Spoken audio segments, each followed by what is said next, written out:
তাহলে এই marker slogan দিলে আপনি কি আমার দলে ঢুকে গেলে? আমি বলি এই মার্কার স্লোগান দেওয়া মানে আপনি যেটা ব্যবহার করেছেন তার হক আদায় হলো আজকে। মার্কা আছে, দাঁড়ানো ভাইরা বলবে কোন সে মার্কা। এবার শোনেন, এই মার্কা আওয়ামী লীগের দরকার, লোকের দরকার আছে কি নাই? বিএনপির লোকের দরকার আছে কি নাই? আমার ভাই জামাত ইসলামের লোকের দরকার আছে। হ্যাঁ, কয়েকদিন পরে আসতেছে, কারেন্ট ফেল করে, আমার হাত পাকা ফেল করে।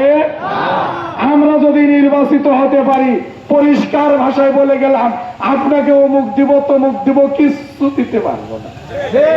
কি দিব? হাত পাকার শান্তির প্রতীক বাতাস দেব।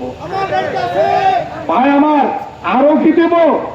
আমার দলের লোকে যা পাবে, আওয়ামী লীগ, বিএনপি, জামাত, জাতীয় পার্টি সেও তাই পাবে। কেন পাবে?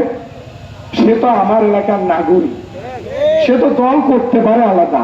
বলেন পারে কি পারে না? আজান পর্যন্ত একটু থামি, আজানের পর বাকি কথা।